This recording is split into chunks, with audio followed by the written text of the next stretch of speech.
નમસ્કાર, હું છું અંજલિ રાવલ અને તમે જોઈ રહ્યા છો કેટીવી ન્યૂઝ ગુજરાતી। આજના સમાચારમાં નજર નાખીએ તો ખેડા જિલ્લાના મોટા ભાગના ખેડૂતો પિયત માટે વરસાદના પાણી પર આધારિત છે। આવા સંજોગોમાં સરકારના દવા મુજબ નવા બનાવાયેલા ચેકડેમ ખેડૂતો માટે આશાજનક હોવા જોઈએ, પરંતુ કપડવંજ તાલુકાના નવાગામ ખાતે બન્યો ચેકડેમ પ્રશ્નોનો ગાળો બની ગયો છે।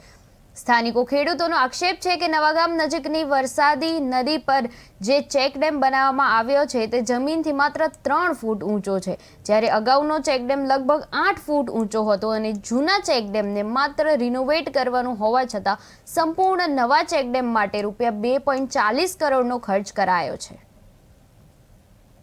અહીં સમસ્યાઓ ખેડૂતોને અત્યારે જે અમારો નવો ચેકડેમ બની ગયો છે કપડવંજ આતરસુંબા હાઈવે ઉપર સ્વરાસી નદીના કિનારે, બરાબર, એ 2.40 લાખના ખર્ચે બની રહ્યું છે। 50 લાખનું પણ કામ નહીં થયું ને એની જે હાઇટ જોઈએ 2 ફૂટ જ હાઇટ છે, બાકી 8 થી 10 ફૂટની હાઇટ હોય તો પાણીનો સંગ્રહ થાય તો ગામના આજુબાજુના 25 થી 30 ગામના ખેડૂતોને ફાયદો થતો। તો હવે શું થશે પરિસ્થિતિ?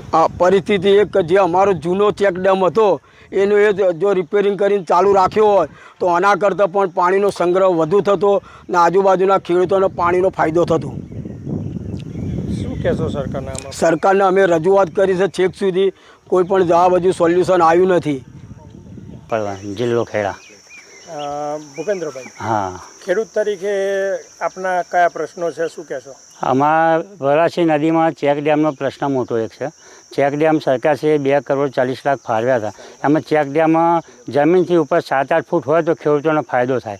આ જમીનની નીચે 3 ફૂટ બનાવે છે, કોઈ ફાયદો નથી।